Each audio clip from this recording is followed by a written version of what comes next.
আল্লাহকে পেতে চাইলে কোরআন লাগবে, মানে কোরআনুল কারীমের তেলাওয়াত লাগবে। খুব ভালো করে বুঝবেন, কোরআনে পাকের তিলাওয়াত বন্ধুরা আমার করতে হবে। এক নাম্বার বন্ধুরা আমার, কিন্তু আল্লাহর কোরআন যে আপনি তেলাওয়াত করবেন, এইটাও যদি শিখতে চান তাহলেও বন্ধুরা আমার অবশ্যই কোনো আলেম অথবা হাফেজ অথবা কারি ছাড়া কখনোই কোনো ব্যক্তি নিজের ঘরের ভিতরে থেকে আল্লাহর কোরআন শুদ্ধ তেলাওয়াত করতে পারে না।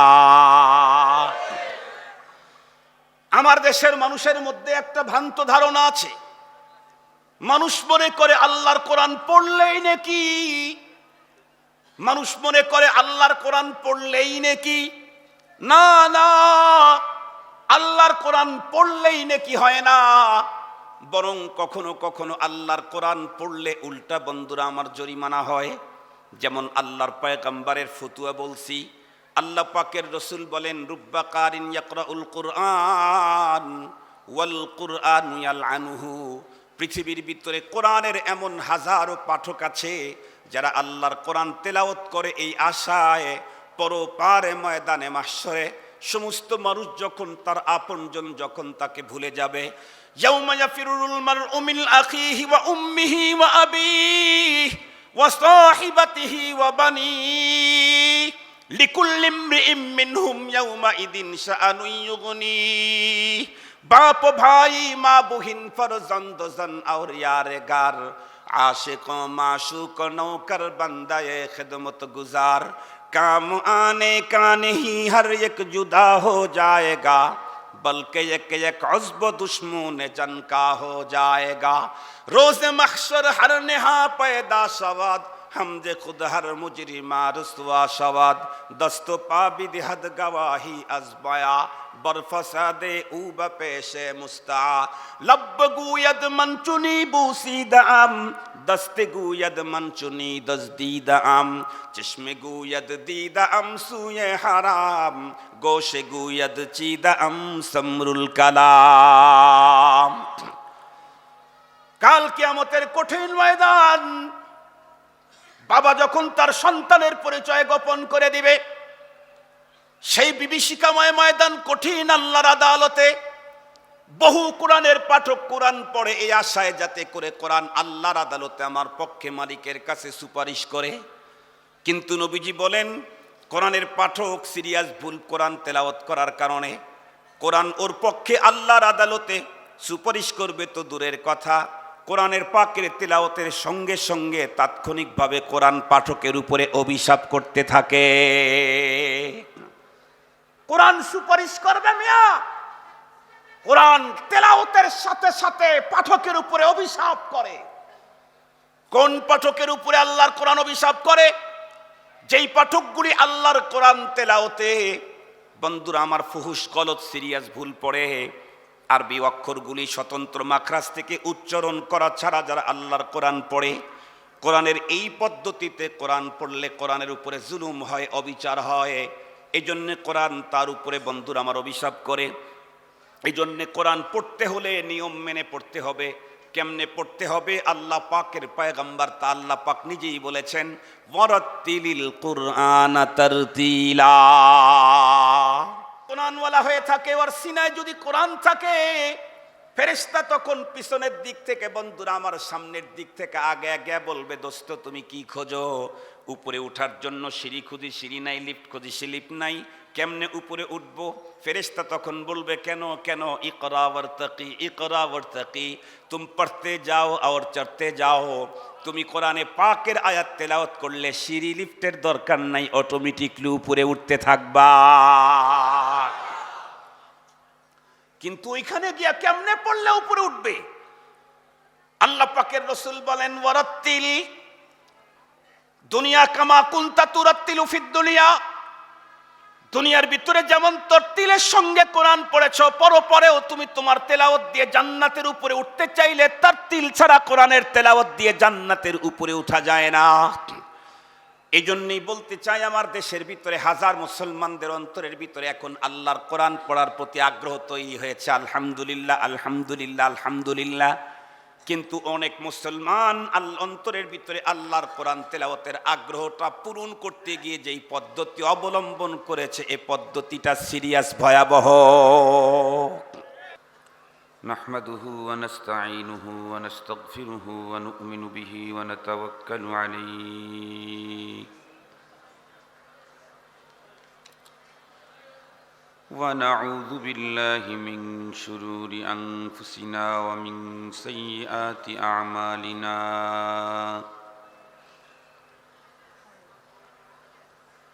من يهده الله فلا مضل له ومن يضلله فلا هادي له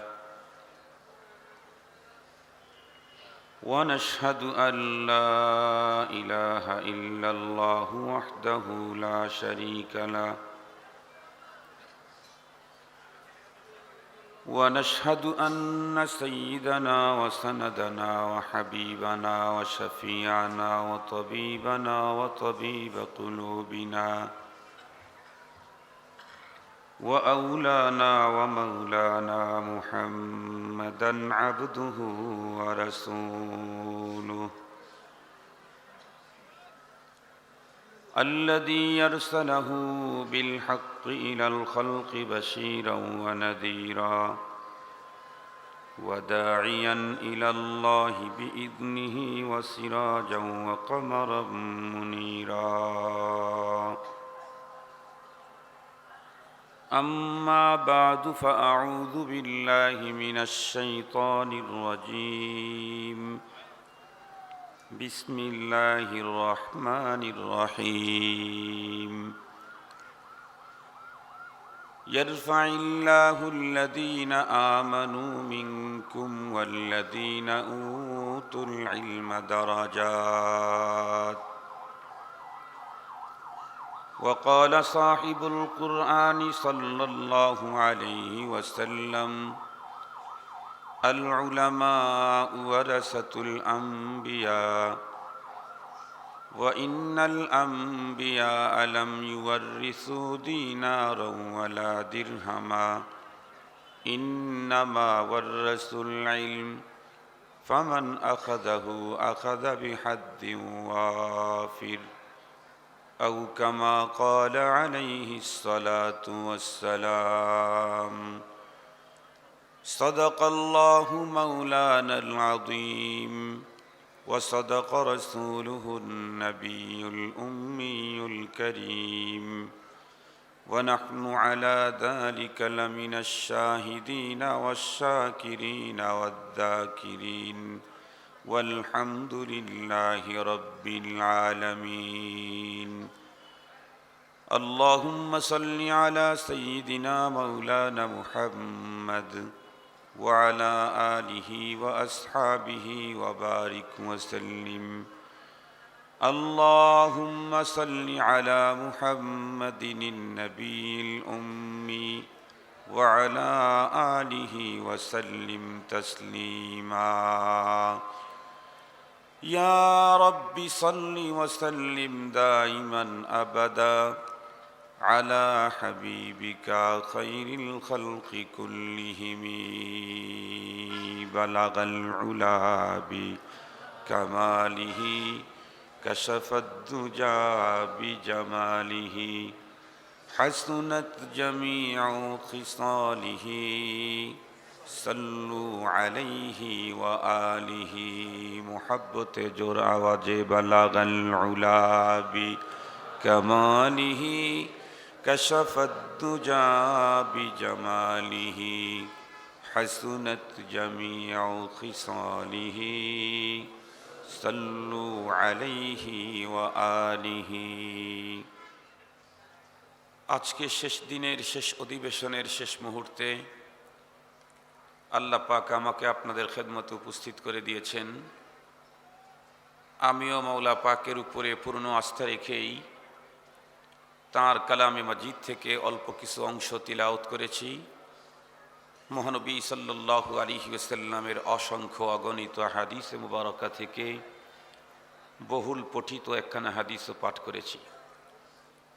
মহান আল্লাহ পাক যদি আমাকে তৌফিক দান করেন, তাঁর দয়া যদি শামিলে হাল হয়, তিলাওয়াতকৃত কোরআনে পাকের অংশ এবং পঠিত হাদিসকে সামনে নিয়েই গুরুত্বপূর্ণ কিছু দ্বীনি আলোচনা আপনাদের খেদমতে সংক্ষিপ্ত সময়ে পেশ করব। আপনারা দোয়া করেন যাতে করে মহান রব্বুল আলামিন আমাকে তথ্য সমৃদ্ধ ইখলাসপূর্ণ আজকের এই মুহূর্তে মুসলিম উম্মার প্রয়োজনে অতীব আহাম দ্বীনি আলোচনার তৌফিক দান করেন। পরবর্তীতে আলোচিত কথার উপরে আলোচক এবং শ্রোতামণ্ডলী উভয়কে আমল করার তৌফিক দান করেন। সম্মানিত সুধী, আমার নামে অবশ্য একটা বিষয় লেখা আছে, পর্দার গুরুত্ব, কিন্তু এই সাবজেক্টের উপরে এর আগে আমি এই মাঠের এই জায়গাতে বয়ান করেছি। এটা দেখার পরে আমি বললাম যে আমার কি প্রতি বৎসরই পর্দার ওয়াজি করতে হবে শুধু? তো ওনারা বললেন যে মিস্টেক হয়ে গেছে। তো এই সাবজেক্টের উপরে যেহেতু আমি নিজে বয়ান করেছি, ওনাদের মিস্টেক হলেও আমি আর মিস্টেক করতে চাচ্ছি না। আমি আর একটা গুরুত্বপূর্ণ সাবজেক্ট নিয়ে অল্প সময়ে দিয়ে নিয়ে আলোচনা করব। আমার আজকের আলোচনার মূল টার্গেটটা আপনাদেরকে জানিয়ে দিচ্ছি। আমার আজকের আলোচনার টার্গেট হচ্ছে মুসলিম উম্মার ইসলামী জীবনযাপনে উলামায়ে কেরামের প্রয়োজনীয়তা। এই সাবজেক্টের উপরে আমি আজকে এই টার্গেট নিয়েই আমি আজকে আমার আলোচনা। কারণ এখন তো বুড়োদের কাতারে 1 ঘন্টা ওয়াজ করি স্বাভাবিকভাবেই, কখনো একটু কম হয়, কখনো 10 মিনিট বেশিও হয়। আজকে আমার টার্গেট 1 ঘন্টা বয়ান করা, যাতে করে আমরা ফজরের সালাত জামাতের সাথে পড়তে আমাদের কোনো অসুবিধা না হয়। মুহতারাম হাজিরিন, তামাম পৃথিবীতে যত মানুষ আছে, তামাম মানুষগুলি 2 প্রকার। এক প্রকারের মানুষ যারা পরপার, আখেরাত, জান্নাত, জাহান্নাম কিছুই বিশ্বাস করে না। এদের থিওরি হলো নামুতু ওয়া নাহইয়া ওয়া মা ইউহলিকুনা ইল্লাদ দাহর। মানুষ প্রকৃতির কারণে জন্ম নেয়, প্রাকৃতিক কারণে মানুষের মৃত্যু হয়, জন্মের আগে মৃত্যুর পরে কিছুই নাই। মাশাআল্লাহ, আপনাদের প্রতিক্রিয়া আছে। আর এক প্রকারের মানুষ যারা পরপার, আখেরাত, জান্নাত, জাহান্নাম সবগুলিকে বিশ্বাস করে। আমার আজকের আলোচনা বিশ্বাসীদেরকে নিয়ে। যারা অবিশ্বাসী নাস্তিক তাদেরকে নিয়ে আজকে আমার কোনো আলোচনাই নেই। আমার আজকের আলোচনা শুধুই বিশ্বাসীদেরকে নিয়ে। যারা পরপার, আখেরাত, জান্নাত, জাহান্নাম বিশ্বাস করে তাদেরকে নিয়ে। আমি যতটুকুন জানি তা থেকে বলছি, তামাম ওয়ার্ল্ডের যেই মানুষগুলি পরপার, আখেরাত, জান্নাত, জাহান্নাম বিশ্বাস করে, এ জাতীয় প্রতিটি মানুষ পরপারে, আখেরাতে জান্নাতি হতে চায়, কেউ জাহান্নামে যেতে চায় না। প্রতিটি মানুষ, বিশ্বাসীদের একজনও পরপারে কেউ জাহান্নামী হতে চায় না, প্রত্যেকেই জান্নাতে যেতে চায়। কিন্তু বলুন, জান্নাতে আমি যেতে চাইলেই কি যেতে পারবো? কারণ জান্নাত যদি আমার দাদা বাড়ির সম্পদ হতো, তাহলে দাদার অবর্তমানে বাবার মাধ্যমে আমি একটা অংশ পাইতাম। অথবা যদি নানা বাড়ির সম্পদ হইতো, তাহলে নানার অবর্তমানে মায়ের মাধ্যমে কিছু অংশ আমারও হতো। কিন্তু জান্নাত কি কারো দাদা বাড়ি, নানা বাড়ির সম্পদ নাকি? জান্নাত তৈরি করেছেন কে? মালিক কে? আল্লাহ পাকের তৈরি করা, আল্লাহ পাকের মালিকানা। এই জান্নাত কেউ পাইতে চাইলে, যেতে চাইলে অবশ্যই তার জন্য কিছু পদ্ধতি আছে। কি কি পদ্ধতি? আপনাদেরকে একদম মুকাম্মাল, পরিপূর্ণ বুঝাবার জন্য আমি একটা মিসাল দিয়ে কথাটা বললে খুব ভালো হবে। আমার হাতে যে ফোনটা আছে, এই ফোনটার এখন আমি মালিক। এখন কেন বললাম? কারণ 2 মিনিট পরেই যদি আমার মৃত্যু হয়, ফোন আমার পকেটে থাকলেও মালিকানা তখন আমার থাকবে না। টাকা আমার পকেটে থাকলেও মালিকানা তখন আমার থাকবে না। এই জন্য বললাম ফোনটার আমি এখন এই ফোনটার মালিক। এই ফোন যদি অন্য কেউ নিতে চায় তাহলে তার জন্য দুইটা পদ্ধতি আছে, একটা হলো বৈধ আর একটা হলো অবৈধ। অবৈধ পদ্ধতিতে যদি আমার ফোন কেউ নিতে চায় তার জন্য দুইটা সিস্টেম আছে। একটা হলো আমার অজান্তে আমার অনুমতি ছাড়া চুপিসারে আমার কাছ থেকে ফোনটা সে নিয়ে নিবে। এত কিছু বলার চাইতে সহজে এক কথা বলা যেতে পারে, চুরি করে নেবে। এটা সহজ কথা। এটা বৈধ পন্থা না অবৈধ পন্থা? আর একটা হলো চুরি করে আমার অজান্তে নেবে না, আমার জ্ঞাতসারে আমার সামনে থেকেই নেবে, জোর করে ছিনতাই করবে। এই একটা পদ্ধতিতে ফোন আমার কাছ থেকে কেউ নিতে পারে। কিন্তু আমার কাছ থেকে এই ফোনটা কেউ অবৈধ পদ্ধতিতে চুরি করে বা ছিনতাই করে নিতে পারলেও আল্লাহ পাকের কাছ থেকে কেউ জান্নাতকে অবৈধ পদ্ধতিতে নেওয়ার কোনো সুযোগ নেই। চুরি করবে কেমনে? চুরি করতে চাইলে তো মালিকের অজান্তে চুপিসারে তাকে না জানায় নিতে হবে, এটার নাম চুরি। তো পৃথিবীর কোনো কিছু এমন আছে কি যেগুলা আল্লাহ পাকের অজানা? তাহলে আল্লাহ পাকের জান্নাত চোরানের কোনো পদ্ধতি নাই। যদি ছিনতাই করতে চায় এই সুযোগটাও নাই। কেন? যে ছিনতাই করতে চাবে, জোর করে নিতে চাবে, যে নিতে চাবে তার শক্তি যার কাছ থেকে নিবে তার চেয়ে বেশি হতে হবে। নাইলে যে ছিনতাই করতে গেছে, যে ছিনে নিতে গেছে, এ যদি দুর্বল হয় যার কাছ থেকে ছিনে নিতে গেছে, তাহলে যে ছিনতাই করতে গেছে তার হাড্ডি গোশত একটাও খুঁজে পাওয়া যাবে না। এখন বলুন তো দেখি, আল্লাহর জান্নাত কেউ জোর করে নিতে চাইলে তো কমপক্ষে আল্লাহ পাকের শক্তির চাইতে একটু বেশি হতে হবে। এমনটি কি পৃথিবীতে কোনোদিনও সম্ভব? আল্লাহ পাকের শক্তির চাইতে বেশি হওয়া তো দূরের কথা, আল্লাহ পাকের শক্তির সমকক্ষ পৃথিবীর কেউ নেই। কোরআনুল কারীমে আল্লাহ তাআলা স্পষ্ট বলে দিয়েছেন, কুল হুয়াল্লাহু আহাদ আল্লাহুস সামাদ লাম ইয়ালিদ ওয়া লাম ইউলাদ ওয়া লাম ইয়াকুল লাহু কুফুয়ান আহাদ। আল্লাহ পাকের সমকক্ষই তো পৃথিবীতে কেউ নাই, সুতরাং তার জান্নাত কেউ জোর করে গসব করার কোনো সুযোগও নেই। তাহলে অবৈধ পদ্ধতিতে আল্লাহর জান্নাত কেউ নিবে এমন সিস্টেম নেই। তাহলে নিতে হবে কোন পদ্ধতিতে? কথা বলেন। আল্লাহর জান্নাত যদি আমি নিতে চাই, পেতে চাই, বৈধ পদ্ধতিতে যেতে হবে। বৈধ পদ্ধতিতে এই ফোন আপনারা আমার কাছ থেকে নিতে চাইলে আপনাদের জন্য দুইটা অপশন আছে। একটা অপশন হলো যে আমি যদি এই ফোনটা বিক্রি করতে চাই, আমি এলান দিলাম, ঘোষণা দিলাম আমি আমার ফোন বিক্রি করব, তাহলে আপনি উচিত মূল্য দিয়ে আপনি আমার কাছ থেকে আমার ফোনটা বৈধ পদ্ধতিতে নিয়ে আপনি মালিক হতে পারবেন। আর একটা হলো আমি বিক্রি করব না, কিন্তু আপনি আমার সাথে এমন খাতির লাগাইছেন, আপনার প্রতি আমি সিরিয়াস আকৃষ্ট হয়ে গেছি, পরবর্তীতে আপনি বারবার আমার ফোনের দিকে আগ্রহ, আবেগ, ভালোবাসা, আকর্ষণ নিয়ে শুধু তাকাইতে থাকেন। আপনার প্রতি আমার চূড়ান্ত দুর্বলতা যদি হয়, তাহলে আমার ফোনের প্রতি আপনার আকর্ষণ আমি বুঝতে পারলে আমি এমনিই আপনাকে গিফট করে দেব। ঠিক বললাম না? ঠিক বললাম? এই দুই পদ্ধতিতে আপনারা আমার ফোন নিতে পারেন।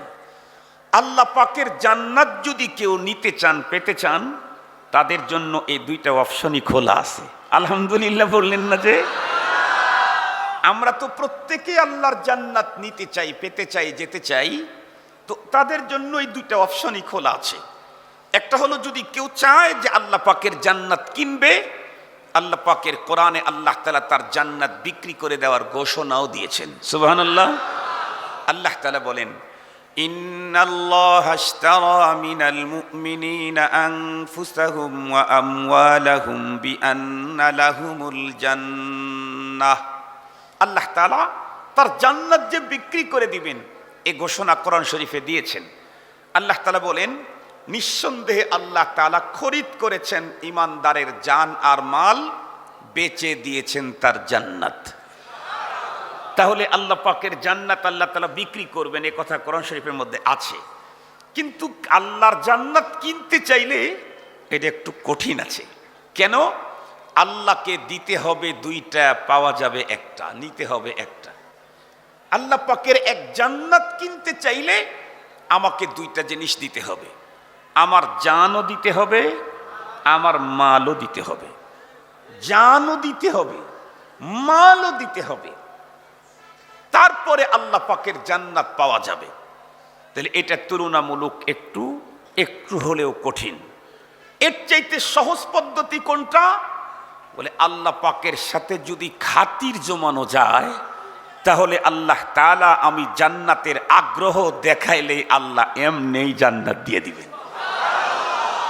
বিষয়টাকে আরো সুন্দর করে বুঝাবার জন্য আমার জীবনের ঘটা একটা ঘটনা আপনাদেরকে শুনাই, তাহলে এই বিষয়টা আরো ক্লিয়ার হবে। মেয়েরাও বুঝবে, ছোটরাও বুঝবে, অশিক্ষিত লোকেরাও বুঝবে। আপনারা তো জানেন এই মাঠের জনপ্রিয় ওয়াইজ যারা ছিলেন তাদের ভিতরে একজন আল্লামা খালেদ সাইফুল্লাহ আইয়ুবী। গত বছর মনে হয় এখানে বয়ান করেছেন। আমি আসতে পারি নাই, উনি এসেছিলেন। এই বছর উনি আসতে পারেন নাই, আল্লাহ আমাকে নিয়ে আসছেন। জানি না আগামী বছর এখানে আমরা কারা আসতে পারবো আর কারা আসতে পারবো না, জানি না, আল্লাহ তাআলা ভালো জানেন। তো আইয়ুবী সাহেব 2-3 বছর আগে ওনার প্রোগ্রাম ছিল দিনাজপুরে। তো রাত্রেবেলায় আমাকে ফোন দিয়েছে, ভাই কোথায় আছেন? তো আমি আবার এই যে আইয়ুবী, মামুনুল হক, আরো যারা আছে আর কি বর্তমানে খুব আলোচিত যারা, এদের ভিতরে আমি মোটামুটি সিনিয়র, সবারই মুরব্বী। আমি অন্য দিক দিয়ে মুরব্বী না, আগে ফারেক হয়েছি সেই দিক দিয়ে মুরব্বী। তো সেই হিসাবে অনেক সম্মান করে তারা, আমাকে অনেক শ্রদ্ধা করে। তো পরে আমাকে ফোন দিয়ে বলতেছে, ভাই কোথায়? তো আমি মনে হয় টাঙ্গাইল অথবা সিরাজগঞ্জের কোথাও ছিলাম। তো আমি বললাম অমুক জায়গায়। কয় রাত্রে কি বাসায় ফিরবেন? আমি বললাম জি। কয় ভাই তাহলে আপনার বাসায় আগামীকাল সকালে আমার দাওয়াত। আমার বাসায় তার দাওয়াত, সে আমাকে জানায় দিচ্ছে। ওই যে একটা কথা আছে না, তু মান ইয়া না মান মায় তেরা মেহমান, তু মান ইয়া না মান মায় তেরা মেহমান। তো আমার সাথে তো আইয়ুবীর খাতির আছে, সখ্যতা আছে, মুহাব্বত আছে, হৃদ্যতা আছে, 1-2 বছরের না, 2 যুগের। আমি তাকে অনেক মুহাব্বত করি, সে আমাকে অনেক মুহাব্বত করে, দুনিয়ার কোনো স্বার্থের জন্য না, লিওয়াজহিল্লাহ।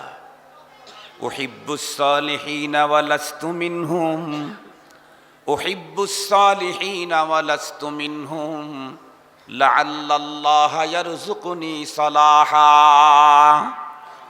আমি নিজে নেককার না, তবে নেককারদেরকে চয়েস করি।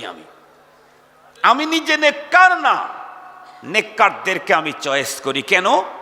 নেককারদেরকে চয়েস করার কারণে আল্লাহ যদি আমাকে নেককারদের খাতায় নামটা লিখে দেয় আমার, এ আশায় আমি নেককারদেরকে চয়েস করি, মুহাব্বত করি। নিজে নেককার হতে পারি নাই, তো আমি তাকে মুহাব্বত করি। তো সকালবেলা আসতে আসতে সকাল হয়ে গেছে, 7টা-8টা মনে হয় হয়ে যাবে। আইয়ুবী সাহেব আবার খুব বড় দিলের মানুষ, এত বড় কলজা, মানুষের চাইতে কলজা বড়। আমি বাংলাদেশে তার মতো কলজাওয়ালা আলেম বক্তা আমি কখনো দেখি নাই। বক্তা আমি যতটুকুন জানি, বাংলাদেশের এমন কোনো বুজুর্গ নাই যেই বুজুর্গের সাথে আইয়ুবীর সাক্ষাৎ হয়েছে আর আইয়ুবী পকেট থেকে হাজার হাজার টাকা বুজুর্গের কাছ থেকে দোয়া নেওয়ার জন্য হাদিয়া দেয় নাই, আমার জানা মতে নাই। তো যাই হোক, উনি আসলেন। আমি তো জানি তার সাথে অনেক সাহাবী থাকে, আমি মোটামুটি কয়েকজনের ইন্তেজাম করছি। আমি সিরাজগঞ্জে ভাড়া বাসায় থাকি, আমার নিজের বাসা নেই। উনি আসতেছেন এ খবর শুনে সিরাজগঞ্জের আরো কিছু আলেম বক্তা তারাও চলে আসছে। এখন অনেকগুলা লোক হয়ে গেছে, রুম আমার ছোট, বসতে দিব কেমনে? তো কয়েকজনকে খাটের উপরে, কাউকে মোড়ার উপরে, কাউকে চেয়ারের উপরে, কাউকে আবার ফ্লোরে সব বিছাইয়া দিয়েছি, বেডশিট বিছাইয়া দিয়েছি। তো আমি যখন তার খাবার আনার জন্য অন্য রুমে গেছি, যেই মোড়াতে বসতে দিয়েছি ওর ভিতরে একটা প্লাস্টিকের মোড়া ছিল, প্রথম নামছে, আসছে মাত্র, খুব সুন্দর চয়েসফুল। এই মোড়াটা আইয়ুবীর চয়েস। আইয়ুবী এখন তার ড্রাইভারকে বলতেছে, এই রফিক, বাসেদ ভাই রুমে ঢোকার আগেই একটা মোড়া নিয়ে গাড়িতে উঠায় রাখ। এই কথা বলতে বলতে আমি ভিতরে ঢুকে পড়ছি, আমি শুনে ফেলছি। তা আমি মুস্কি হাসিতে বললাম, কিসের ষড়যন্ত্র হচ্ছে ভাই এখানে? কয় না ভাই, তেমন কোনো ষড়যন্ত্র না, মোড়া দুইটা কোথার থেকে কিনছেন, খুব ফাইন দেখা যায়। মোড়া দুইটা কোথার থেকে কিনছেন, খুব ফাইন দেখা যায়। এ কথা বলতেই, যেহেতু তার প্রতি আমার চূড়ান্ত দুর্বলতা, ভালোবাসা, মোহাব্বত, এই জন্য আমি দিলে দিলে সিদ্ধান্ত নিয়ে নিলাম, আমার প্রিয় মানুষটা যেহেতু এটা চয়েস করে, এটা আমি আমার কাছে রাখবো না, আমি তাকেই দিয়ে দেব। সিদ্ধান্ত নিয়ে নিলাম। তো আমি পরে বললাম, ভাই মোড়া কি দুইটাই সুন্দর দেখায় না একটা সুন্দর দেখায়? বলে দুইটাই সুন্দর দেখায়, তবে দুইটা নেব না, একটা তো আপনার জন্য রাখতে হবে। তো বললাম, দুইটার ভিতরে কোনটা? ওই দুইটার ভিতরে একটা কালার আবার আমার খুব চয়েস, ওইটাই বলতেছে যে এইটাই আমার চয়েস। এরপরেও আমি এটা তাকে দিয়ে দেওয়ার জন্য ড্রাইভারকে বললাম, এই রফিক নিয়ে যাও মোড়াটা, গাড়িতে রাখো। কয় ঠিক আছে হুজুর, নিচ্ছি। এরপরে যখন খাইতে দিয়েছি, নাস্তা খাচ্ছেন, ওয়ালের সাথে একটা বেতের ব্যাগ ঝুলানো আছে, বার্মিজ। ওই ব্যাগটা সচরাচর পাওয়া যায় না। বারবার খায় আর শুধু ব্যাগের দিকে তাকায়, খায় আর ব্যাগের দিকে তাকায়। আমি তো তার চাউনিতেই বুঝেছি যে এই ব্যাগের প্রতি তার বড় আকর্ষণ, ব্যাগ তার চয়েস। তো আমি তখন তাকে বললাম, কি খবর ভাই, ব্যাগের দিকে বারবার তাকাইতেছেন, তার মানে ব্যাগটা কি চয়েস? কয় বলতে সাহস করতেছি না, কিছুক্ষণ আগে মোড়া একটা নিলাম তো, এই জন্য বলতে সাহস করতেছি না। তো আমি তখন ড্রাইভারকে বললাম, এই রফিক, ব্যাগটাও নিয়ে যাও। খুব ভালো করে বুঝবেন, মা খালা যারা আসছেন তারাও বুঝবেন, দাঁড়িয়ে আছো যুবক ভাই, এই কলেজ ইউনিভার্সিটিতে পড়ো, তারাও ভালো করে বুঝবা।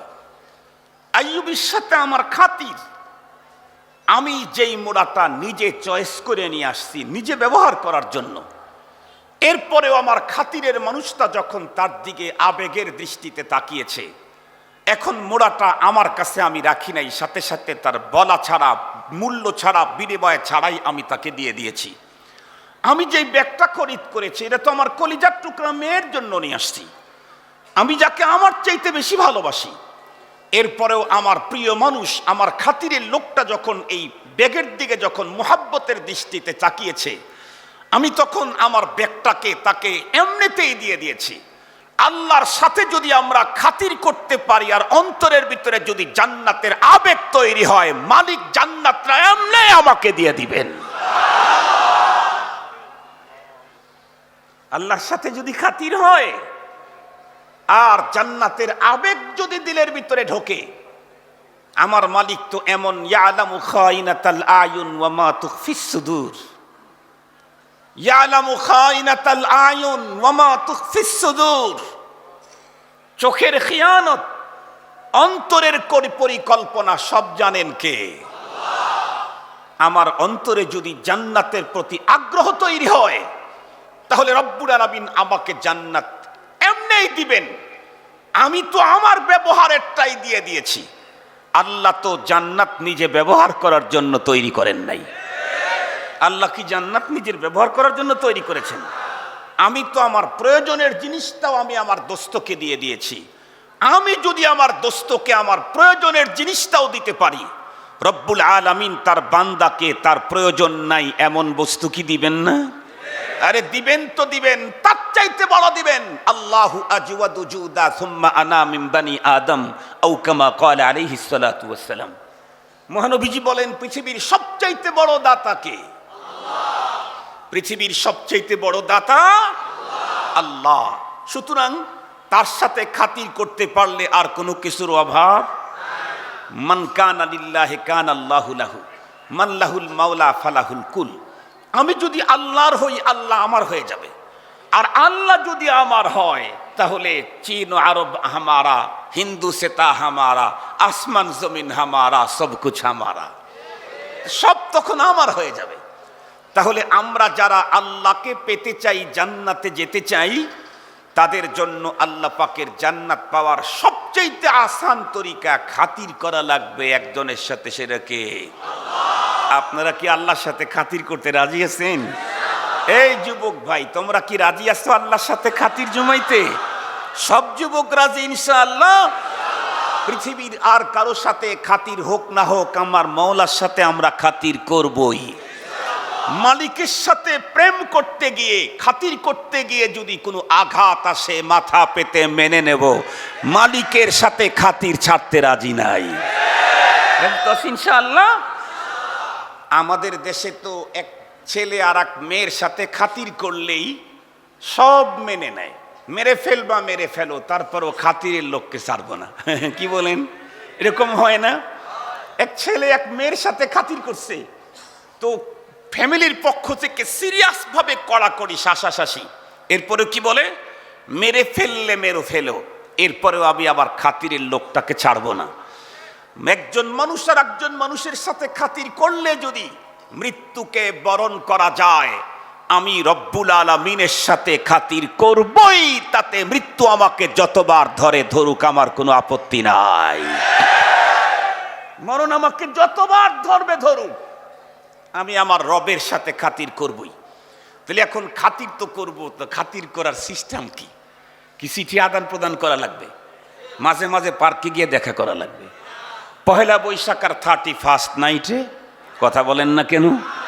আজকেই তো মনে হয় 31st নাইট, আজকেই তো মনে হয় 31st নাইট। এটা কি 31st নাইট না ফষ্টি নষ্টি নাইট? একটু জোরে বলেন। এটা মুসলমানদের না বিজাতির? এটা কোনো মুসলমান করতে পারে? করলে তার ইসলামের এরিয়াতে তার কোনো অধিকার থাকতে পারে? আমি বলি নাই, আপনারা বলেছেন। আর আল্লাহ পাকের রসুল বলেছেন, মান তাশাব্বাহা বিকওমিন ফাহুয়া মিনহুম। যে যে জাতির সাদৃশ্য অবলম্বন করবে, নবীজি বলেন পরকারে তাকে তাকে পরপারে তাদের কাতারে দাঁড় করায় দেওয়া হবে। খ্রিস্টানদের এই 31st নাইট মুসলমানদের যেই সন্তানেরা, যুবক যুবতীরা এটাকে উদযাপন করবে, অসুবিধা নাই। তোমরা যাদের কালচারকে মুহাব্বতের সাথে আজকে পালন করছো রাত্রি জেগে, আল্লাহ পাক তোমাদের উপরে জুলুম করবেন না, তোমাদের সেই প্রিয় বন্ধু ইহুদিদের সাথে তোমাদের হাসর করায় দেবে। রেডি থাকো, আমাদের কোনো ঝামেলা নাই। রেডি থাকো, আমাদের কোনো সমস্যা নাই। তোমার হাসর হবে যার কালচার তুমি আজকে পালন করছো রাত্রি 12টা 1 মিনিটে, তাদের সাথে তোমার পরপারে হাসর হবে।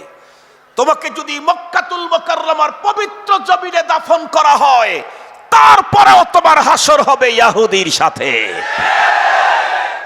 মক্কাতে দাফন করলেই হলো না।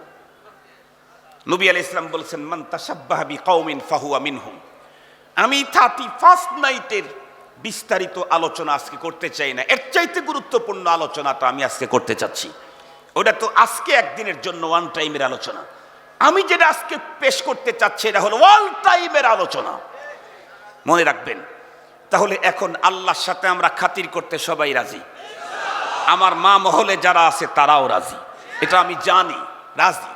আমি অনেক ক্ষেত্রে দেখেছি পুরুষের চাইতে মেয়েদের কিছু কিছু ধর্মীয় ব্যাপারে আগ্রহ খুব বেশি। যেমন আমি আমার ঘরের কথাই বলি, আমি আমার আহলিয়াকে একবার হজ করাইছি, আবার ওমরা করাছি। হজের সময় তো খুব কষ্ট আমল, হজের আমল অনেক কষ্ট। ওমরার সময় একটু সুবিধা আছে, কিন্তু হজের আমল কষ্ট। এরপরে পর্দা, এই সেই অমক টমকের অনেক ঝামেলা হয়। এই জন্য আমরা চাই না যে মেয়েদেরকে বারবার এত লম্বা সফর করানো, চাই না।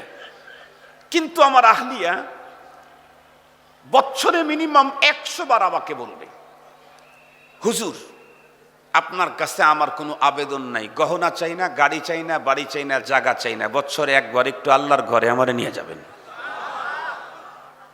মানে আমার চাইতে আল্লাহর ঘরের প্রতি ওর আবেগটা অনেক বেশি।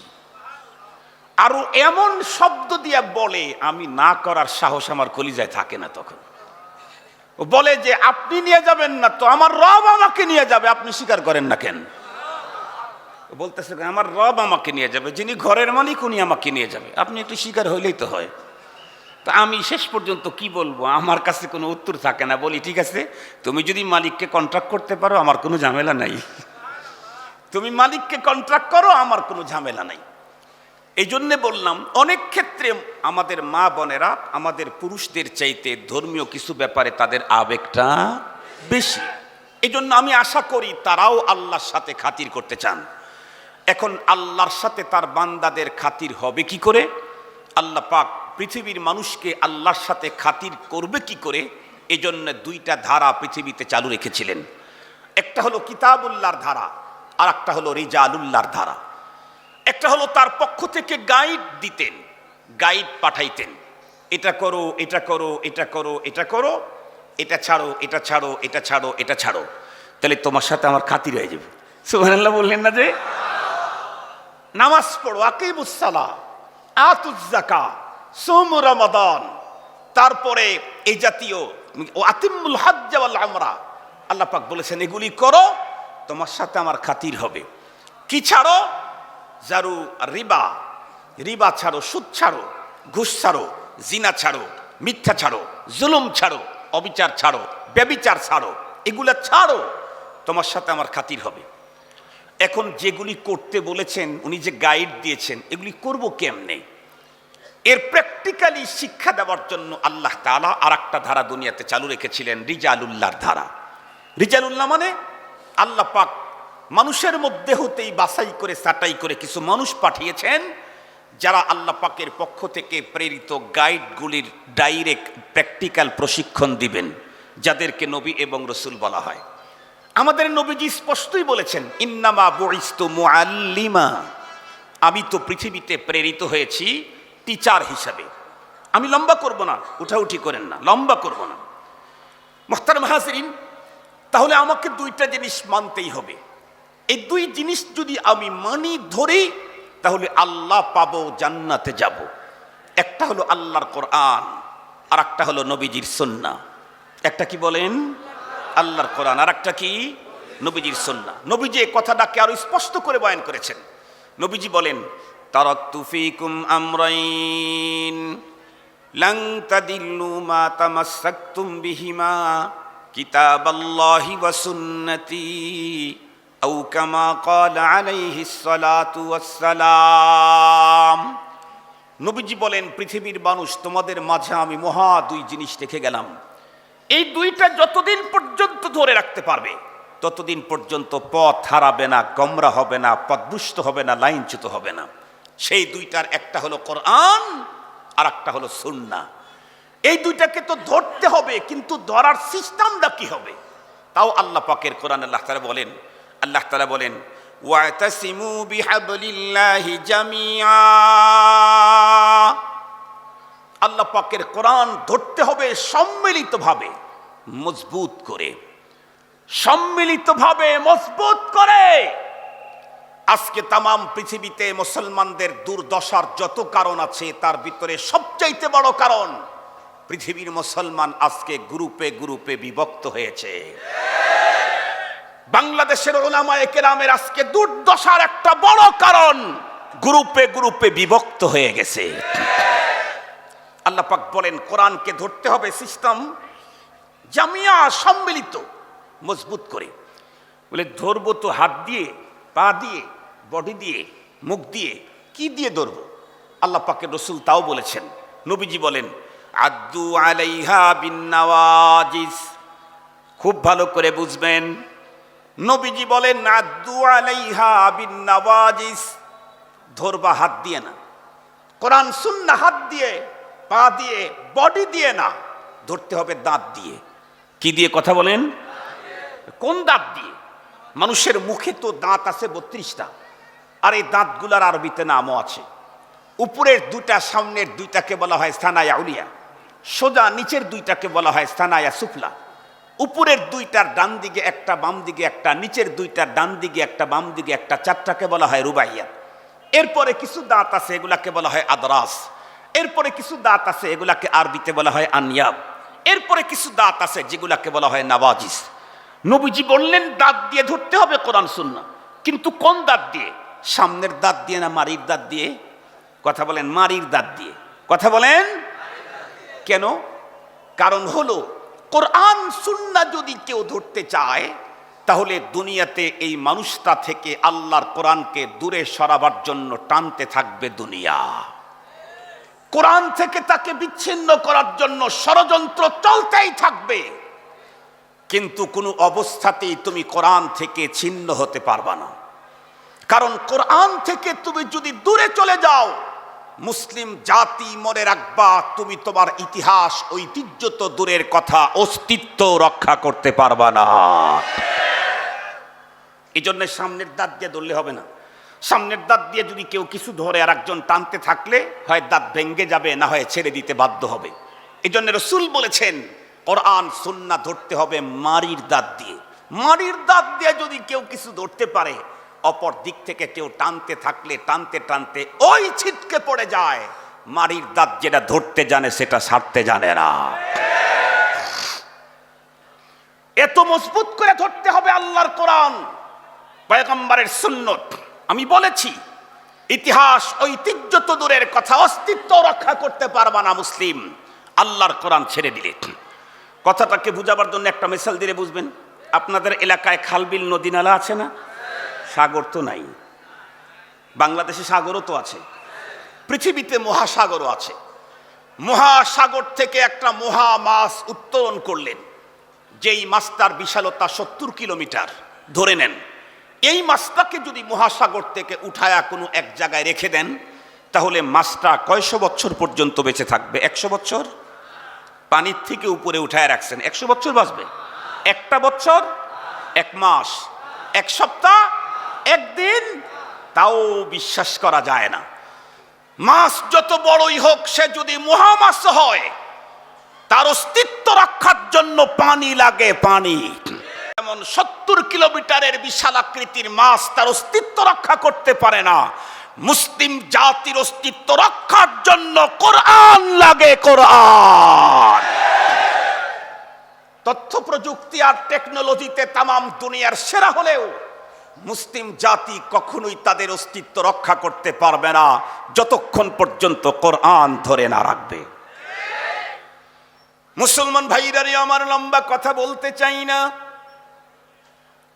এই পর্যন্ত লম্বা আলোচনার দ্বারায় একটা কথা আপনাদের অন্তরের ভিতরে হৃদয়ঙ্গম করানোর জন্য চেষ্টা করেছি। সেটা হলো, আমরা যারা দুনিয়াতে আস্তিক্যবাদী, পরপার আখেরাত জান্নাত জাহান্নাম বিশ্বাস করি, এ জাতীয় পৃথিবীর প্রতিটি মানুষের অন্তরের ইচ্ছা হলো মরণের পরে পরপারে আল্লাহ পাকের জান্নাতি হয়ে যাওয়া। আল্লাহ পাকের জান্নাতের মালিকানা যদি দুনিয়ার কোনো মানুষ পেতে চায়, তাহলে তার জন্য সবচাইতে আসান পদ্ধতি হলো কার সাথে খাতির করা লাগবে? যেন আল্লাহ পাকের সাথে খাতির করতে চাইলে আল্লাহ পাক রব্বুল আলামিন 2টা জিনিস দুনিয়াতে পাঠিয়েছেন। এই 2 বস্তুর মাধ্যমে দুনিয়ার সব মানুষগুলি আল্লাহ পাকের সাথে খাতির জমাইতে পারবে। তার ভিতরে একটা হলো আল্লাহর কোরআন, দ্বিতীয় নাম্বারে হলো পয়গম্বরের সুন্নত। মুসলমান ভাইরারে আমার, আমি আজকে সুন্নতের উপরে আলোচনা করতে চাই না। প্রথম নাম্বার যে জিনিসটা অবশ্যই লাগবে সেটা হলো আল্লাহর কোরআন। কোরআন আমার লাগবে, কোরআন আমাকে ধরতে হবে। তার কি তরজমা? খুব ভালো করে বুঝবেন। কোরআন আমার লাগবে, কোরআন আমাকে ধরতে হবে, তার তরজমাটা কি? তার তরজমা কি এই যে আমি ঢাকা শহরের বাংলা বাজারে ঢুকলাম, বর্তমান পৃথিবীর সবচাইতে বন্ধুরা আমার দামি মুদ্রিত আল্লাহর কোরআনের একটা কপি 5 লাখ টাকা দিয়ে খরিদ করে আমি আমার ঘরের ভিতরে সবচাইতে উঁচা দামি শোকেসের একটা গ্যালারিতে এয়ার ফ্রেশ স্প্রে করে সেখানে রেখে দিলাম। মাসে বা সপ্তাহে বা প্রতিদিন 2-1 বার আল্লাহর কোরআন হাতে নিলাম, চুমু খেলাম, তাহলেই কি আল্লাহর কোরআন ধরা হয়ে গেল? আল্লাহর কোরআন ধরতে চাইলে কি করা লাগবে? যত দূর পর্যন্ত মাইকের আওয়াজ যায় মনে রাখবেন, আল্লাহর কোরআন যদি কেউ ধরতে চায় তাহলে তার জন্য 4টা কাজ করা লাগবে। 1 নাম্বার হলো আল্লাহর কোরআন পড়তে হবে, 2 নাম্বারে হলো আল্লাহর কোরআন বুঝতে হবে, 3 নাম্বারে হলো আল্লাহর কোরআনের উপরে জীবন গঠন করতে হবে, 4 নাম্বার মৃত্যু পর্যন্ত আল্লাহর জমিনে আল্লাহর দ্বীন কায়েমের চেষ্টা করে যেতেই হবে। কয়টা বললাম? 4 কাজ যে ব্যক্তি করলো সে হলো পুরাপুরি আল্লাহর কোরআনকে ধরলো। নাম্বার 1, কোরআন আমাকে পড়তেই হবে। নাম্বার 2, কোরআন আমাকে বুঝতে হবে। নাম্বার 3, কোরআনের জীবন গঠন করতেই হবে। নাম্বার 4, কোরআনের রাজ কায়েমের জন্য মৃত্যু পর্যন্ত চেষ্টা চালিয়ে যেতেই হবে। পারি আর না পারি, আস-সাইয়ু মিন্না ওয়াত তাওফীকু মিনাল্লাহি আযজা ওয়া জাল্লা। হারার পারা আমার হাতে না, ওইটা মালিকের হাতে। আমার কাজ হলো চেষ্টা করে যাওয়া। এখন আপনারাই বলেন, আমরা যারা আল্লাহর সাথে খাতির করতে চাইলাম এতক্ষণ আগে, আমরা যারা আল্লাহ পাকের জান্নাতে যেতে চাই, আল্লাহকে পেতে চাই, দুইটা জিনিস লাগবে। তার প্রথম লাগবে কোরআন। কোরআন ধরতে চাইলে 4 কাজ করতে হবে। নাম্বার 1, আল্লাহর কোরআন পড়তে হবে। আমরা সবাই পড়া জানি? যারাও জানি তারা কি নিয়মিত আল্লাহর কোরআন পড়ি? তাহলে এটাতেও আমরা ফেল। আমরা কি সবাই আল্লাহর কোরআন বুঝি? এখানেও ফেল। আমরা কি সবাই কোরআনের উপরে পুরা জীবন গঠন করতে সক্ষম হয়েছি? এখানেও অপূর্ণতা। আমরা কি আল্লাহর জমিনে আল্লাহর রাজ কায়েমের জন্য সবাই চেষ্টা করি? রাজ কায়েমের জন্য তো, আল্লাহর রাজ কায়েমের জন্য তো চেষ্টা করাই হয় না। যারা আল্লাহর জমিনে আল্লাহর কোরআনের রাজ কায়েম করতে চায় তাদের বিরুদ্ধে অ্যাকশন নিতে কখনো ভুল করি না। এটি তো আল্লাহর সাথে খাতির করারই পদ্ধতি। কথা বলেন না কেন? এই পদ্ধতিতে চলতে থাকলে মালিকের সাথে প্রেম হবে। এই পদ্ধতিতে চলতে থাকলে মালিকের সাথে আমার খাতির হবে। এই পদ্ধতিতে জীবন কাটাইলে মরণের পরে জান্নাতে যাওয়া যাবে। বুঝে বলবেন, বুঝে বলবেন। আমি কাউকে প্রেসার ক্রিয়েট করে কারো মুখ থেকে কোনো কথা বের করতে চাই না। আপনি আপনার বিবেকের দ্বারায় উত্তর করবেন। মুহতারাম হাজিরিন, তাহলে দুইটা জিনিস লাগবেই লাগবে। তার ভিতরে 1 নাম্বারটার কথা আজকে বলছি, সুন্নতের কথা পরে শুনবেন ইনশাআল্লাহ। কোরআনটাও যদি ধরতে চাই, 4 কাজ করলে আমার পুরা কোরআন ধরা হবে। 1 নাম্বার কোরআন পড়তে হবে, 2 নাম্বার কোরআন বুঝতে হবে, 3 নাম্বার কোরআনের জীবন গঠন করতে হবে নারী আর পুরুষ সকলকেই, 4 নাম্বার মৃত্যু পর্যন্ত কোরআনের রাজ কায়েমের চেষ্টা চালিয়ে যেতে হবে। এখন আমি আমার দিকে তাকাই, আপনি আপনার দিকে তাকান। মালিকের সাথে খাতির কতটুকুন হয়েছে? রাস্তা 100 কিলো, তারপরে দেখা হবে মালিকের সাথে। কেউ তো এখনো 1 কিলোই যায় নাই। কথা বলেন না কেন? এ পথে কেউ তো 1 কিলো যায় নাই। তাহলে খাতির হইব কেমনে? মুসলমান ভাইরা রে আমার, আমি তো শুধু আপনাদের অন্তরের ভিতরে একটা জাগরণ তৈরি করতে চাই। এ পর্যন্ত আলোচনার দ্বারা বন্ধুরা আমার যে জিনিসটা বুঝাইতে চাইলাম, আমি আল্লাহকে পেতে চাইলে, আল্লাহর জান্নাতে যেতে চাইলে কোরআন আমার লাগবে। মানে কোরআন আমাকে পড়তে হবে, কোরআন আমাকে বুঝতে হবে, কোরআনের জীবন গঠন করতে হবে। এখন আসুন তো দেখি, আমি যদি আল্লাহর কোরআন পড়তে চাই আর বুঝতে চাই, তাহলে কোন পদ্ধতিতে এগুলি করা যায়? খুব ভালো করে বুঝবেন। আমি আল্লাহর কোরআন যদি বুঝতে চাই, তাহলে বন্ধুরা আমার 2টা পদ্ধতি দুনিয়ার ভিতরে বর্তমানে চালু আছে। এর ভিতরে একটা পদ্ধতি হলো অরিজিনাল নিরাপদ পদ্ধতি, আর একটা পদ্ধতি সুবিধাজনক, তবে বন্ধুরা আমার অনিরাপদ এবং ঝুঁকিপূর্ণ। আল্লাহর কোরআন যদি বুঝতেও চান, 2টা পথ আপনার জন্য খোলা আছে। একটা অরিজিনাল পদ্ধতি, নিরাপদ পদ্ধতি, আর একটা পদ্ধতি সুবিধাজনক কিন্তু অনিরাপদ, শঙ্কামুক্ত না, ঝুঁকিপূর্ণ। ঝুঁকিপূর্ণ পথ কোনটা? আমি বাংলা ভাষা বুঝি, আমি ইংরেজিতে এক্সপার্ট, আমি উর্দুতে মাহের, আমি ফার্সিতে বড় দক্ষ, আর বাংলাতে, ফার্সিতে, আরবি, উর্দুতে এবং ইংরেজিতে কোরআনের তর্জমা আছে, কোরআনের তাফসীর আছে। আমি কোনো একাডেমিক পদ্ধতিতে কোনো হুজুরের কাছে গিয়া কোরআন বুঝতে চাই না। বাংলা কোরআনের তর্জমা একটা কিনলাম, এরপরে ঘরের ভিতরে বসে বসে আল্লাহর কোরআন বুঝতে চাইলাম। আমি বলেছি এটা সুবিধাজনক পদ্ধতি কিন্তু অনিরাপদ পদ্ধতি। এটা শঙ্কা মুক্ত না, ঝামেলা মুক্ত না। মনে থাকবে তো আপনাদের? মুহতারাম হাজিরিন, কেন শঙ্কা মুক্ত না, কেন ঝামেলা মুক্ত না?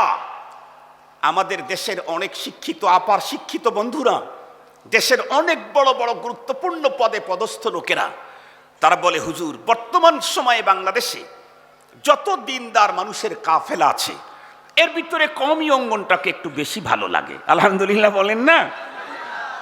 কওমি অঙ্গনটাকে একটু বেশি ভালো লাগে, আলহামদুলিল্লাহ। কিন্তু ওনাদের কমপ্লেন আছে আবার, কি কিন্তু সমস্যা হলো এক জায়গায়, কওমি অঙ্গনের লোকের একটু গোড়া হয়। কি গোড়ামি করলাম? এই যে একটা গোড়ামি করলেন, আমি বাংলা ভাষাতে বর্তমান সময়ের বিশ্ব সাহিত্যিক, আমি ইংরেজিতে বিশ্বের ভিতরে নাম্বার 1, আর বাংলাতে ইংরেজিতে কোরআনের তর্জমাও আছে, তাফসীরও আছে। আমি সেগুলি একা একা পড়ে যদি বুঝতে চাই, আপনারা বলেন নিরাপদ না, এটাই তো গোড়ামি। তাহলে ওই দোস্তদেরকে আমি একটা মাত্র প্রেসক্রিপশন দিতে চাই, আপনারা একটু ভালো করে শুনবেন। আমি জিজ্ঞেস করতে চাই যে কোরআন আমার দেশের দোস্তরা উলামায়ে কেরামের কাছ থেকে শিখতে চায় না, নিরাপদ পদ্ধতি কোনটা এটাও একটু বলি। নিরাপদ পদ্ধতি হলো আল্লাহর কোরআন বুঝার জন্য হামিলিনে কোরআন, পরহেজগার আল্লাহ ওয়ালা বিদগ্ধ বিচক্ষণ আলেমে দ্বীনের কাছে গিয়ে আল্লাহর কোরআনকে বুঝে নেওয়া, এটা হলো অরিজিনাল পদ্ধতি, এটা হলো নিরাপদ পদ্ধতি। ওরা বলতেছে হুজুর আমি ঘরের ভিতরে পড়তে চাইলে বুঝতে চাইলে সমস্যাটা কোথায়? তাহলে আমি জিজ্ঞেস করতে চাই, আপনি যে কোরআন ঘরের ভিতরে পড়ে বুঝতে চাইলেন, এ কোরআন কি দুনিয়ার কিতাব না আসমানি কিতাব? কোনো সন্দেহ আছে আপনাদের? আমার মা খালাদেরও সন্দেহ নেই, তামাম দুনিয়ার কারো সন্দেহ নেই, আসমানি কিতাব। আমাদের দেশের মেডিকেল কলেজে যে বইগুলা পড়ানো হয় মেডিকেল সায়েন্সের, এগুলিও তো আসমানি কিতাব। এগুলা কি? কথা বলেন না কেন? এগুলা তো আল্লাহই পাঠাইছে। কারা তৈরি করছে? মানুষ তৈরি করছে। মানুষের আবিষ্কার করা তৈরি করা মেডিকেল সায়েন্সের বইগুলি আমার ছেলে, আমার মেয়ে, আমার ভাতিজা, আমার ভাগ্না, আমার ভাতিজি মেডিকেল কলেজে এমবিবিএস কোর্স কমপ্লিট করতে গিয়ে 4 থেকে 6 বছর পর্যন্ত ডাক্তারের কাছেই পড়ে। নাকি আমার দেশের মেডিকেল কলেজের টিচিং দেয় এদেশের ইঞ্জিনিয়াররা? কারা দেয়? পড়ায় কারা? কথা বলেন না কেন? ডাক্তারেরাই পড়ায়। মানুষের তৈরি করা মেডিকেল সায়েন্সের বই মেডিকেল কলেজের ভিতরে ডাক্তারদের কাছেই আমার ছেলে পড়লো 6 বছর, এমবিবিএস ফাইনাল পরীক্ষাতে সারা বাংলাদেশে নাম্বার 1 হলো। এখন কি এই ছেলে প্রেসক্রিপশন করার অনুমতি আছে? কথা বলেন। গভর্নমেন্ট বলেছে তোমার প্রেসক্রিপশন করার অনুমতি নেই। কেন? তুমি যতই বাংলাদেশের ভিতরে নাম্বার 1 হও এমবিবিএস ফাইনাল পরীক্ষাতে, এরপরেও প্রেসক্রিপশন করতে চাইলে তোমাকে ইন্টার্নি করতে হবে বিজ্ঞ দক্ষ এক্সপার্ট প্রশিক্ষণপ্রাপ্ত ডাক্তারের কাছে থেকে। তুমি তো থিওরি পড়েছো, রোগীর দেহের রোগের কতটুকুন অবস্থান, মেডিসিন কত মিলিগ্রাম দিতে হবে, ডোজ কয়টা দিতে হবে, এটার প্র্যাকটিক্যালি প্রশিক্ষণ না নিয়ে শুধুই 6 বছরের এমবিবিএস কোর্স কমপ্লিট করে তোমাকে যদি প্রেসক্রিপশন করতে দেওয়া হয়, তাহলে তোমার প্রেসক্রিপশনে রুগী সারার চাইতে মরার সম্ভাবনা বেশি। আমি ওই দোস্তদেরকে জিজ্ঞাসা করতে চাই, মানুষের তৈরি করা মেডিকেল সায়েন্সের বইগুলি ডাক্তারের কাছেই 6 বছর পর্যন্ত পড়ার পরেও যদি ইন্টার্নি করা ছাড়া প্রেসক্রিপশন করতে গেলে তার প্রেসক্রিপশনে যদি রুগী সারার চাইতে মরার সংখ্যা বেশি হয়, কোরআনুল কারীম আসমানি গ্রন্থ আপনি আলেমের উস্তাদের কাছে ইন্টার্নি করা ছাড়া ঘরের ভিতরে পড়ে পড়ে ধর্মীয় প্রেসক্রিপশন করতে গেলে আপনার প্রেসক্রিপশনে মানুষ পথ পাওয়ার পরিবর্তে গোমরা হবে বেশি। এই জন্যই বলেছি আল্লাহ পাকের কোরআন বোঝার 2টা পথ আছে। একটা অরিজিনালি পথ, নিরাপদ পথ, সেটি হলো আহলুল্লাহ উলামায়ে কেরামের কাছে গিয়ে আল্লাহর কোরআন বুঝে নিতে হবে। 2 নাম্বার হলো সুবিধাজনক পথ কিন্তু অনিরাপদ পথ, সেটি হলো ঘরের ভিতরে বসে বসে বাংলা কোরআনের তরজমার তাফসীর পড়ে ফতোয়া দেওয়া শুরু করব। তাহলে দেখবেন ওই যে মুজাফফর বিন মুহসিনের মতো ফিতনাবাজ ছাড়া আর কিছু হবে না। আমি অবশ্য ওই জাতীয় নাম বলে কখনো কাউকে কিছু বলি নাই, বলি না, আমি খুব খুব কম বলি। আজকে হঠাৎ করে জবান পিছলা শব্দটা বেরিয়ে গেছে। কেন? আমাদের এই পাঁচকল্লির ব্যাপারে সে যে আচরণটা দেখিয়েছে, সত্যিকার অর্থেই কোনো রুচিপূর্ণ সাধারণ জ্ঞানের মানুষতা মেনে নিতে পারে না। এই টুপিকে জনসম্মুখে টান দিয়ে ছিঁড়ে ফেলে টুপি ছেঁড়ার কারণে তাকে 500 টাকায় পুরস্কৃত করা, এটা শয়তানি কাজ হতে পারে। মুহতারাম হাজরিন, এ জাতীয় ফিতনাবাজ তামাম দুনিয়াতে এখন ঘরে ঘরেই তৈরি হচ্ছে। এ জাতীয় ফিতনাবাজ এখন ঘরে ঘরে তামাম দুনিয়ায় তৈরি হচ্ছে। তবে মনে রাখবেন, ফিতনাবাজ যদি তামাম দুনিয়াতে ঘরে ঘরে সায়লাব হয়ে যায়, এরপরেও কিয়ামত পর্যন্ত অরিজিনাল কোরআনকে ধারণ করার একটা কাফেলা আল্লাহ দুনিয়াতে রাখবেন। আল্লাহ পাকের ওয়াদা আছে, থাকবেই তারা।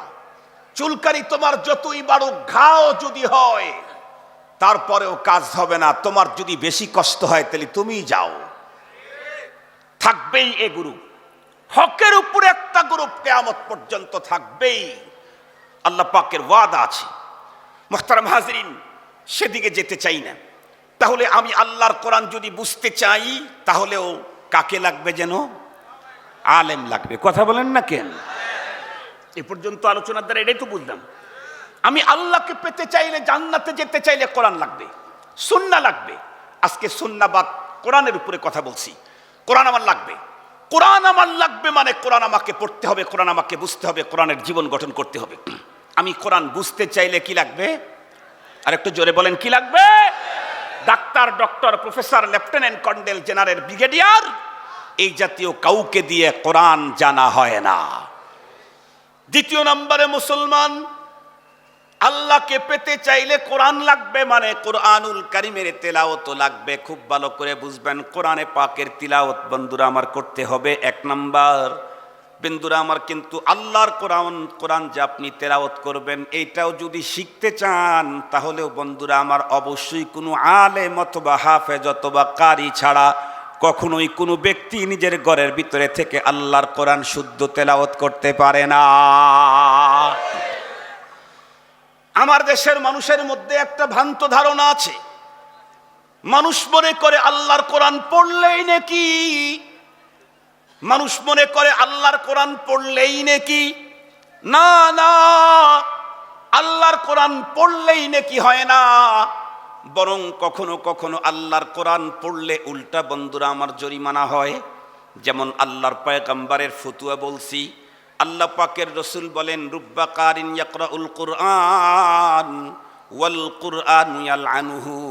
পৃথিবীর ভিতরে কোরআনের এমন হাজারো পাঠক আছে যারা আল্লাহর কোরআন তেলাওয়াত করে এই আশায় পরপারে ময়দানে মাহশরে সমস্ত মানুষ যখন তার আপনজন যখন তাকে ভুলে যাবে, ইয়াউমা ইয়াফিরুল মারউ মিন আখিহি ওয়া উম্মিহি ওয়া আবিহি ওয়া সাহিবাতিহি ওয়া বানিহি লিকুল্লি ইমরিইম মিনহুম ইয়াউমা ইদিন শাআনুন ইউগনিহি। বাপ ভাই, মা বহিন, ফরজন্দ জন और यारगार, आशिक माशूक नौकर बंदाए खिदमत गुजार, काम आने का नहीं हर एक जुदा हो जाएगा, बल्कि एक एक उज़्ब दुश्मन जन का हो जाएगा।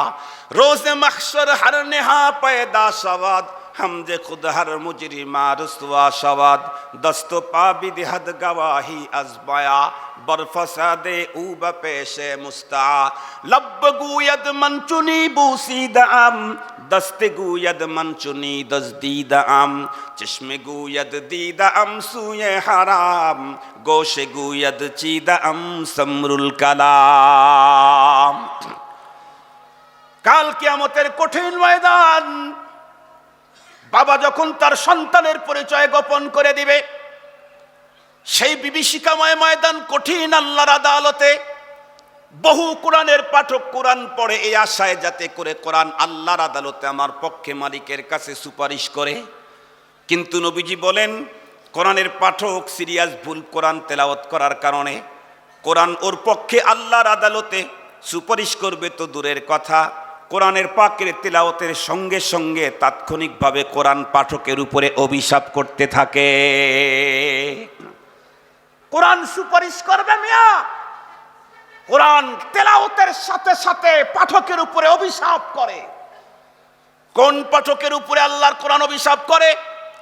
যেই পাঠকগুলি আল্লাহর কোরআন তেলাওয়াতে বন্ধুরা আমার ফুহুশ গলত সিরিয়াস ভুল পড়ে, আরবি অক্ষরগুলি স্বতন্ত্র মাখরাজ থেকে উচ্চারণ করা ছাড়া যারা আল্লাহর কোরআন পড়ে, কোরআনের এই পদ্ধতিতে কোরআন পড়লে কোরআনের উপরে জুলুম হয়, অবিচার হয়।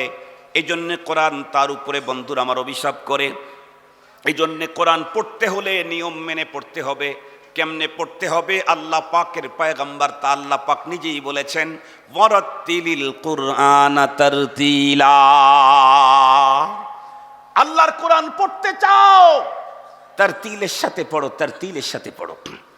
তারতিলের সাথে দুনিয়াতে পড়তে হবে, আখিরাতেও।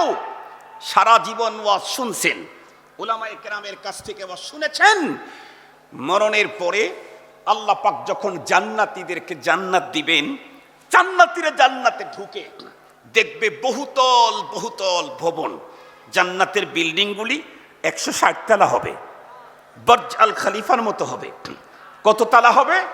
আপনারা সারা জীবন শুনেছেন, কোরআনে পাকের আয়াতের সংখ্যা যত, জান্নাতীদের বিল্ডিং তত তালা। কিন্তু এই লোকগুলি যখন জান্নাতের ভিতরে ঢুকে তার বহুতল ভবনের কাছে যাবে, যাওয়ার পরে এই লোকগুলা এত তালা বিল্ডিং, উপরে উঠতে মনে চাবে না? কথা বলেন, উপরে উঠতে মনে চাবে না? উপরে উঠার জন্য যায় খুঁজবে কি? খুঁজবে সিঁড়ি, খুঁজবে লিফট। কারণ দুনিয়াতে তো উপরে ওঠার সিস্টেমই দুইটা, হয় সিঁড়ি না হয় লিফট। ও গিয়া খুঁজতে থাকবে, দেখবে যে লিফটও নাই, সিঁড়িও নাই। আপনারা যদি বলেন হুজুর লিফট আর সিঁড়ি নাই, এটা আপনাকে বলছে কে? এটা আল্লাহ রসুল বলছেন। আল্লাহ পাকের রসুল হাদিসে কুদসিতে বয়ান করেন, قال رسول الله صلى الله عليه وسلم قال الله تعالى أعدت لعبادي الصالحين ما لا عين رأت ولا أذن سمعت ولا خطر على قلب بشر। আল্লাহ পাকের রসুল বলেন, আল্লাহ তাআলা নিজেই জানিয়েছেন, আমি জান্নাতের ভিতরে জান্নাতীদের জন্য এমন প্রযুক্তি ব্যবহার করেছি যা দুনিয়াতে কোনোদিন কোনো মানুষের চোখে পড়ে না। জান্নাতের বিল্ডিং এ উপরে উঠতে যদি সিঁড়ি থাকে, এতে দুনিয়াতে দেখেছে, এটা হবে না। যদি লিফট থাকে তো দুনিয়াতে দেখেছে, এটা নাই। এগুলি হলো কোরআনওয়ালা হয়ে থাকে। ওর সিনায় যদি কোরআন থাকে, ফেরেশতা তখন পিছনের দিক থেকে, বন্ধুরা আমার সামনের দিক থেকে আগে আগে বলবে, দোস্ত তুমি কি খোঁজো? উপরে উঠার জন্য সিঁড়ি খুঁজি, সিঁড়ি নাই, লিফট খুঁজি, লিফট নাই, কেমনে উপরে উঠবো?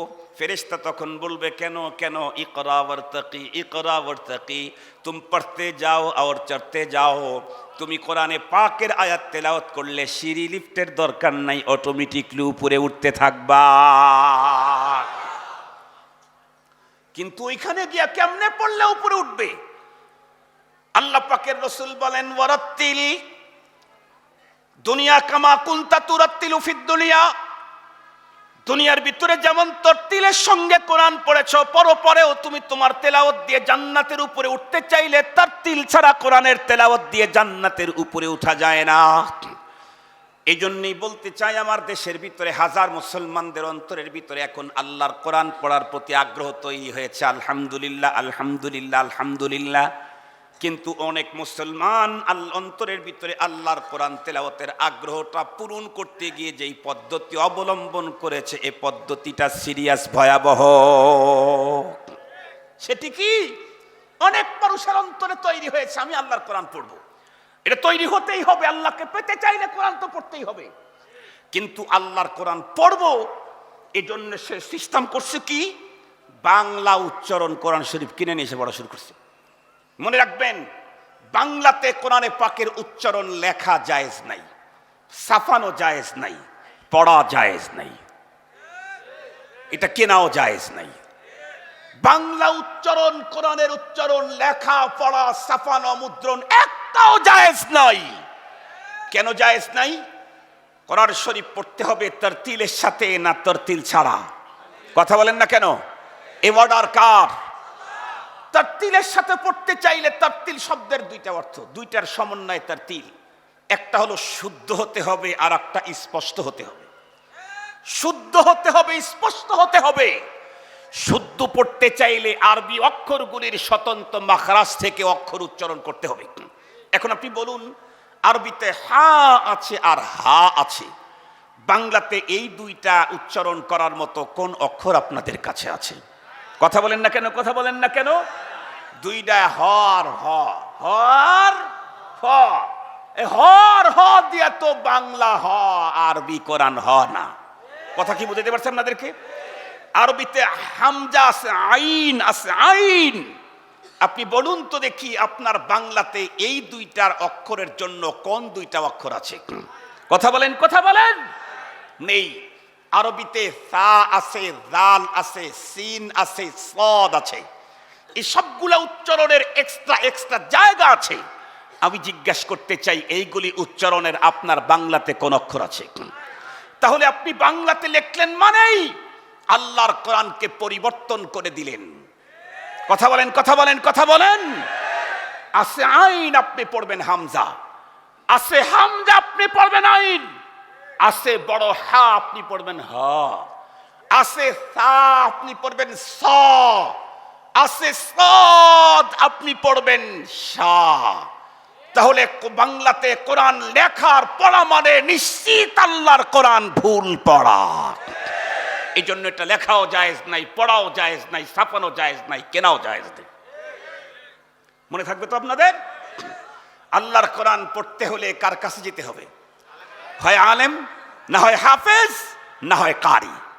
কিন্তু আমাদের বর্তমান অবস্থা তো ভিন্ন রকমের। কি কিছু কিছু ইমানদার আছে যারা আল্লাহর জান্নাতে যেতে চায়, আল্লাহকেও পেতে চায়, কিন্তু আলেম, হাফেজ, কারি, টুপি, দাড়ি, পাগড়ি দেখলেই চোখে রক্ত উঠে যায়। আছে না কিছু মানুষ? কিছু মানুষ আছে যারা আলেমকে দেখলেই ঘৃণা পায়, আলেমকে দেখলেই তাদের মেজাজ গরম হয়, আলেমকে দেখলেই তাদের মাথা হিট হয়ে যায়। এই মুসলমানের অবস্থা কি হবে? আমি একটা মিসাল দিলে খুব ভালো বুঝবেন। আর 10 মিনিট ওয়াজ শুনতে পারবেন? সবর আপনাদের আছে? আর 10 মিনিট আছে? আমি 10 মিনিট আছে ইনশাআল্লাহ। গড়িটা দেখে নি, আল্লাহ 12টা বাজার 1 মিনিট আছে। আর তাইলে আলোচনার বানানোর দরকার নেই, মোনাজাত করে দিলে সবচাইতে ভালো হবে।